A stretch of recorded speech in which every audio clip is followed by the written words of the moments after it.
Après le changement. Et puis le chant du partisan, ça...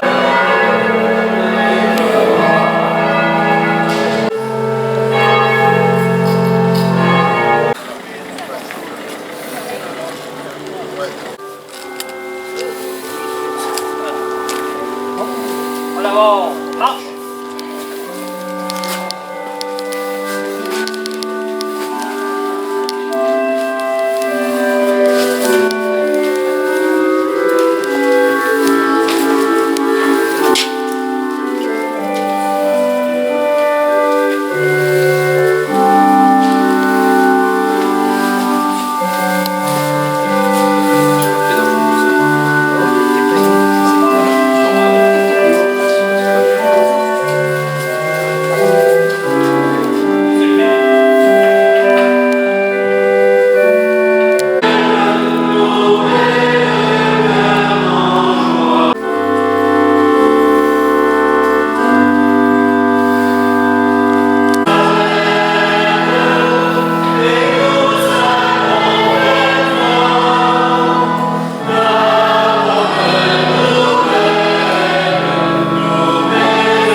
Et vous tous qui êtes ici présents, selon vos grades, qualités, soyez d'abord les bienvenus dans notre petite église à Giflécourt, Notre-Dame de l'Assomption, qui est aujourd'hui aussi en fête, car nous marquons aujourd'hui un événement important dans la vie de notre village.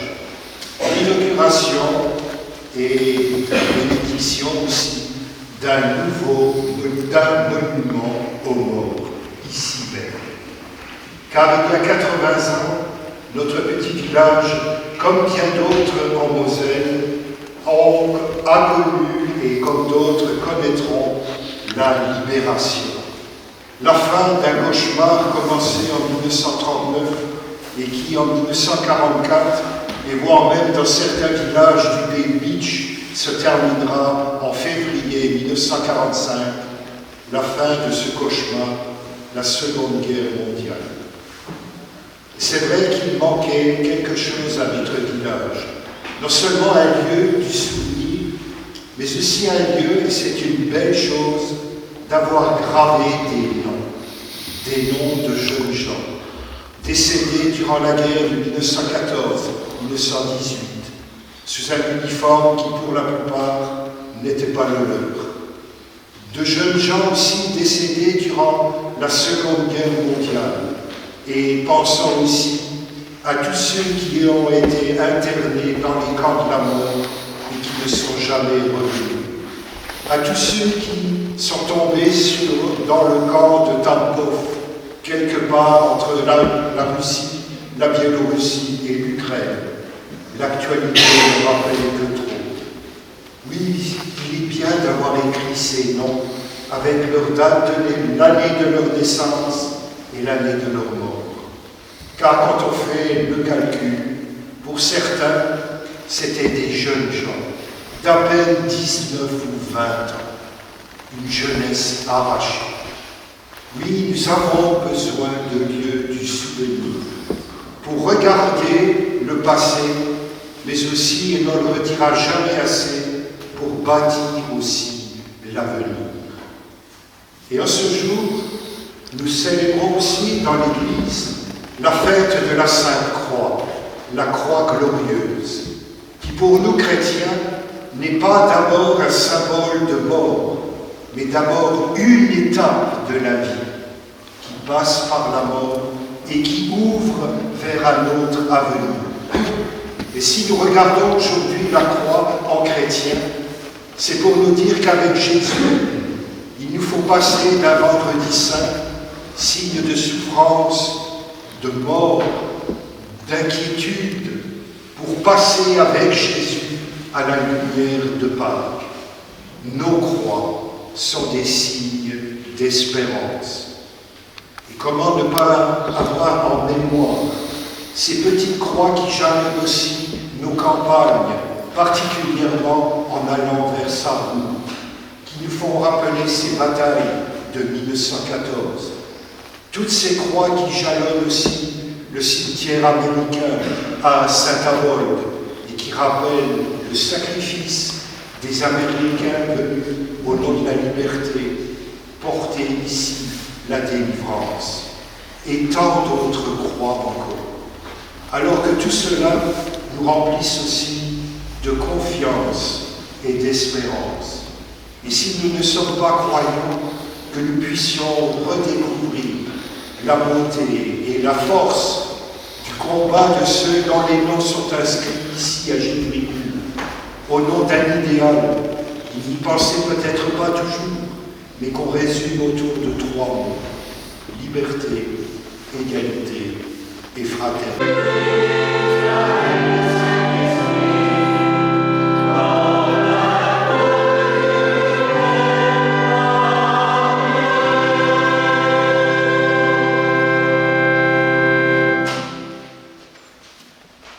Prions le Seigneur. Seigneur notre Dieu, tu as voulu qu'en acceptant la croix, ton Fils unique sauve l'humanité.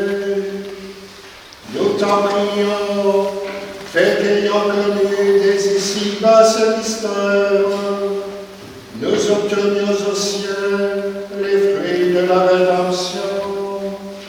Par Jésus-Christ, ton Fils, notre Seigneur, qui vit et règne avec toi dans l'unité du Saint-Esprit, un seul Dieu pour les siècles des siècles.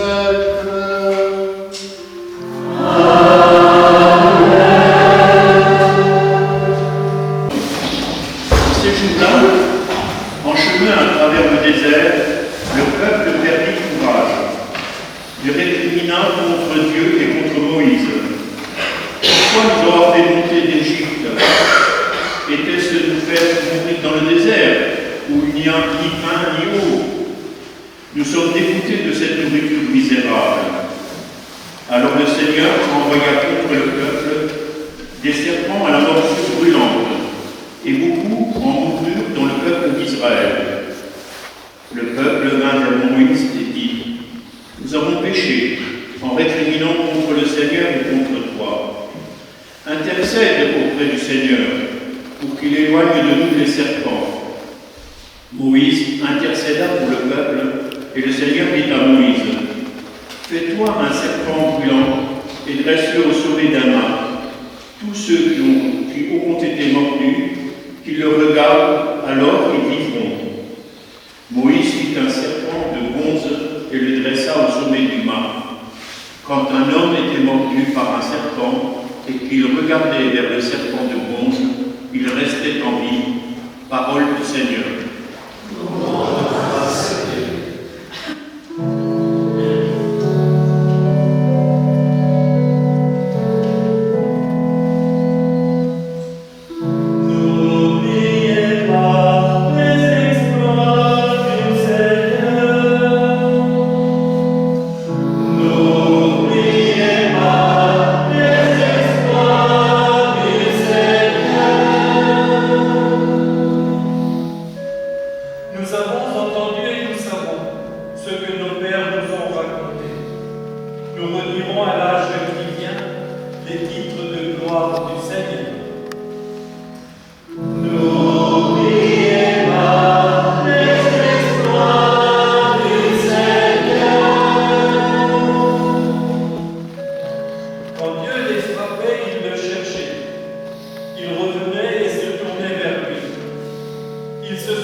Leur cœur n'était pas constant envers lui.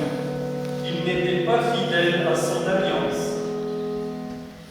N'oubliez pas les exploits du Seigneur.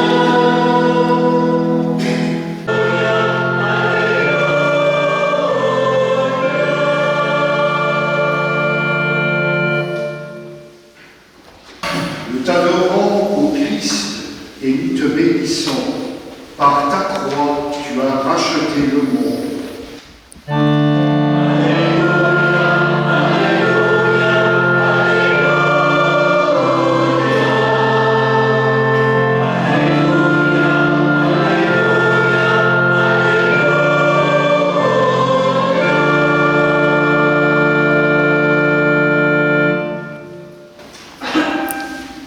Le Seigneur soit avec vous. Et avec votre esprit. Bonne nouvelle de Jésus-Christ selon Saint Jean.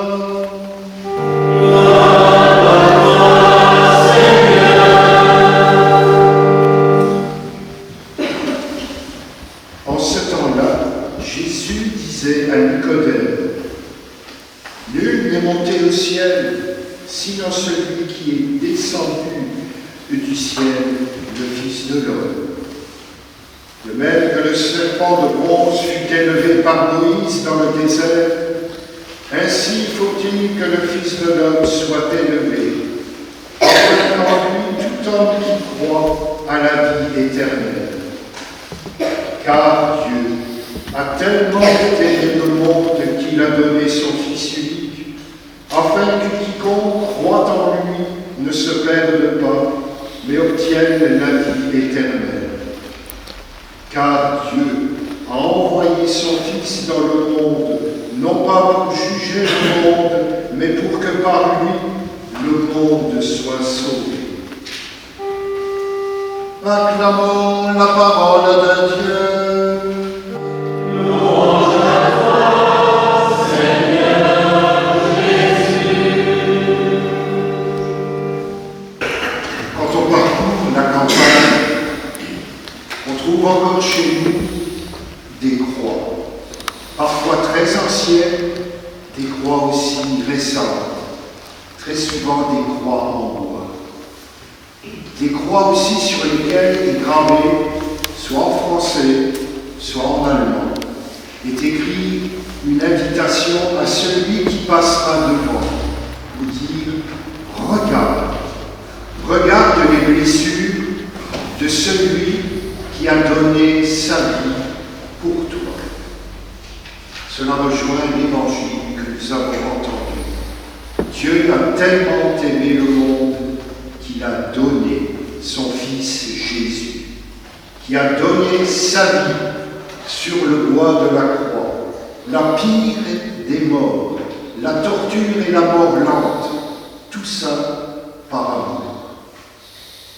Pourquoi faire ce lien avec l'événement que nous vivons aujourd'hui?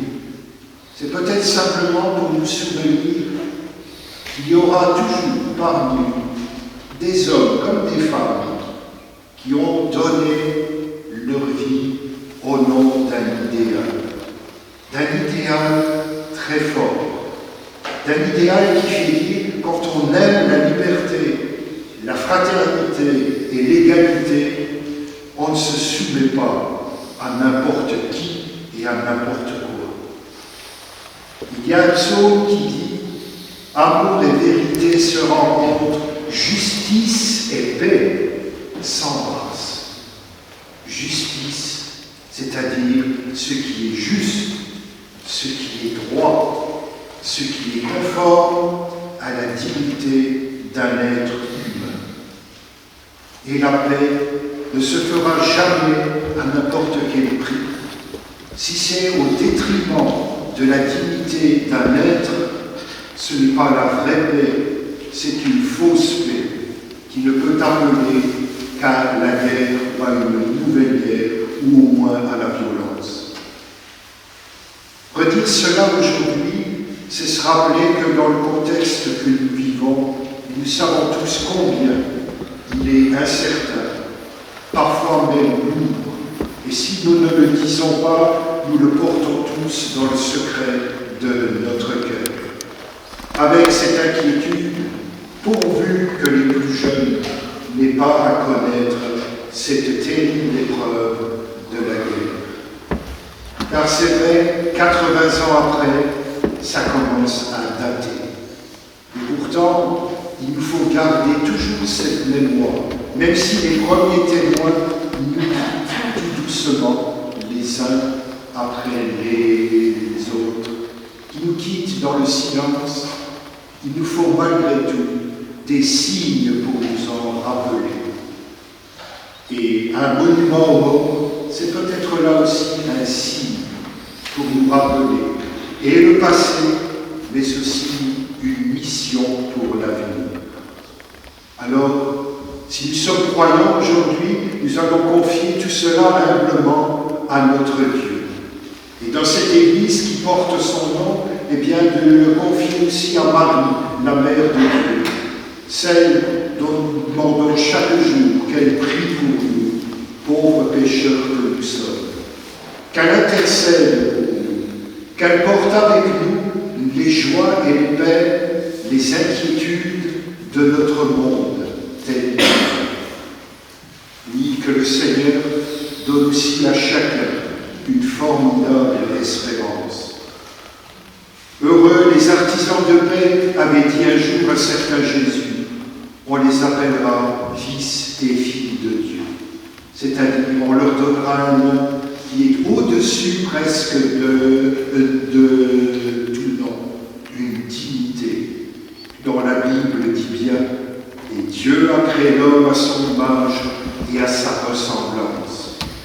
La foi des chrétiens, comme la foi d'Israël, sur ce domaine-là, elle est la paix. Alors aujourd'hui, rappelons-nous, en relisant tout à l'heure la liste de tous ces jeunes tombés pour notre village et pour notre pays, et surtout pour une cause, la liberté, l'égalité et la fraternité. Trois mots qui ont marqué le passé et qui doivent nous aider aussi à construire un avenir dans la justice, l'amour et la paix.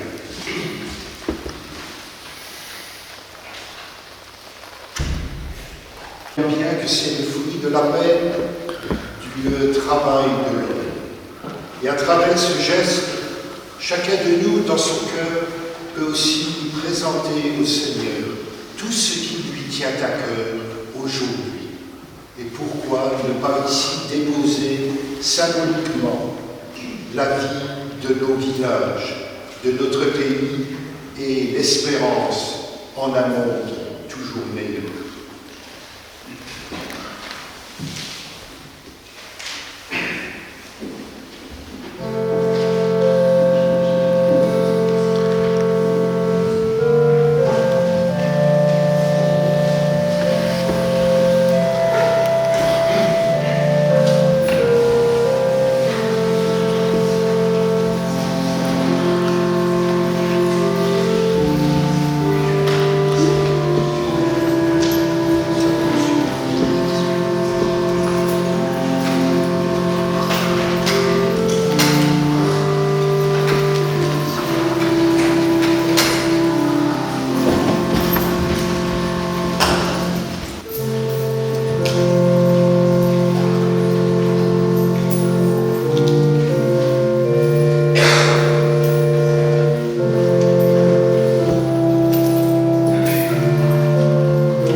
Seigneur, Père très saint, Dieu éternel et tout-puissant, car tu as attaché au bois de la croix le salut du genre humain, pour que la vie surgisse à nouveau, là où la mort avait pu naissance, et que l'ennemi victorieux sur le bois fut à son tour vaincu sur le bois par le Christ notre Seigneur. Par lui, les anges célèbrent ta seule grandeur, et les esprits bienheureux adorent ta gloire. Par lui s'inclinent devant toi les puissances d'en haut et tressaillent d'une même allégresse les innombrables créatures des cieux. À leur hymne de louange, laissez-nous joindre nos voix pour chanter et proclamer.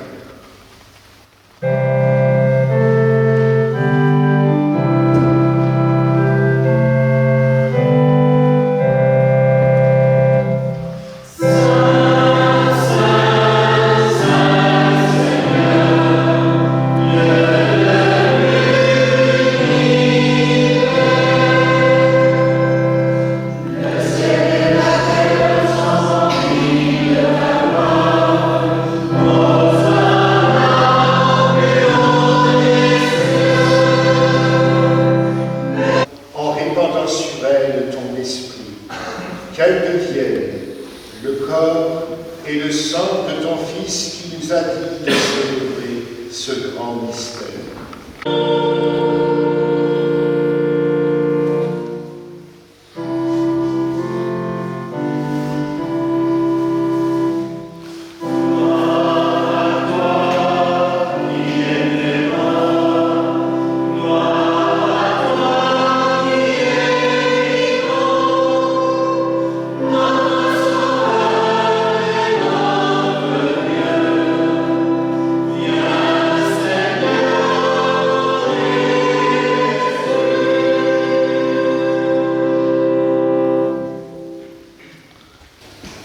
En faisant ainsi mémoire de la mort et de la résurrection du Christ, ton Fils, qui nous a laissé un témoignage de son amour, nous te présentons cette offrande qui vient de toi, le sacrifice de la parfaite réconciliation.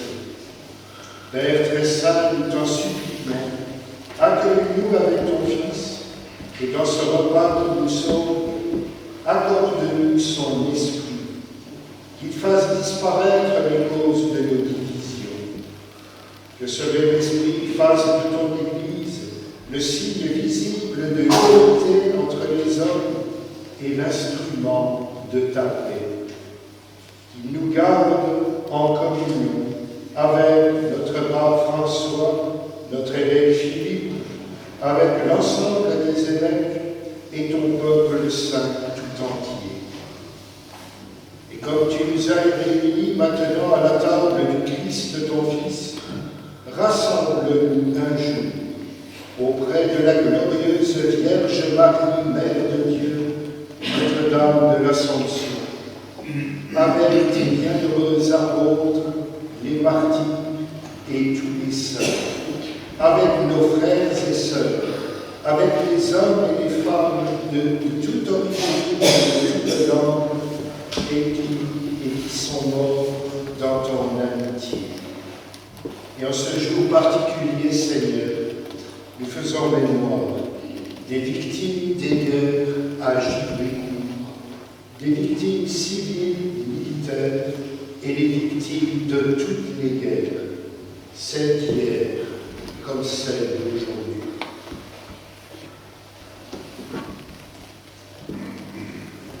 Ce jour-là, Seigneur, rassemble-nous tous au banquet de l'unité à jamais accomplie dans les cieux nouveaux et la terre nouvelle. C'est de prier avec les mots de Jésus. Alors ensemble, redisons avec confiance. Notre Père, qui es aux cieux, que ton nom soit sanctifié, que ton règne vienne, que ta volonté soit faite sur la terre comme au ciel. Donne-nous aujourd'hui notre pain de ce jour. Pardonne-nous nos offenses, comme nous pardonnons aussi à ceux qui nous ont offensés. Et ne nous laisse pas entrer en tentation, mais délivre-nous du mal. Car c'est à toi qu'appartiennent le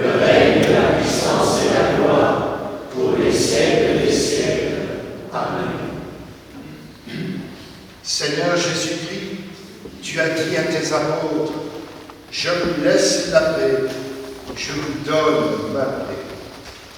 Ne regarde pas nos péchés, mais la foi de ton Église. Pour que ta volonté s'accomplisse, donne-lui toujours cette paix et conduis-la vers l'unité parfaite, toi qui vis et règnes pour les siècles et les siècles. Amen. Ensemble, prions.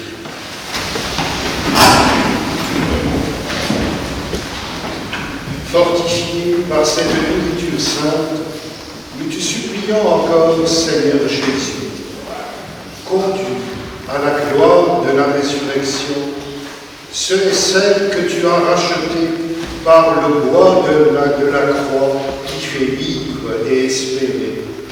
Toi qui vis et règnes pour les siècles et les siècles. Amen. Et en ce jour de la fête de la Sainte Croix, que cette bénédiction nous remplisse aussi chacun et chacune, et tous ceux pour lesquels nous pensons qu'elle nous apporte la paix et l'espérance. Le Seigneur soit avec vous, et avec votre esprit, et que Dieu Tout-Puissant vous bénisse et vous garde. Au nom du Père, et du Fils, et du Saint-Esprit. Allez et demeurez dans la paix du Christ. Nous rendons grâce à Dieu. À l'issue de cette célébration, je voudrais bien sûr remercier très chaleureusement en notre nom à tous la chorale qui nous a aidés à prier, ainsi que notre organisme, l'ensemble des porte-drapeaux qui sont là, nos élus, et vous tous qui, d'une manière ou d'une autre, représentez toutes les associations patriotiques et particulièrement les associations du souvenir, comme le Souvenir français par exemple, et d'autres encore. Et nous allons à l'issue de cette célébration nous retrouver au monument, au nouveau monument. La parole à Guy. Voici le déroulement de la sortie de l'église. En premier, c'est les porte-drapeaux qui sortiront. Ensuite, ce sera les autorités. Ensuite, ce sera M. le curé et la chorale. Et à la fin, ce sera le public. Merci.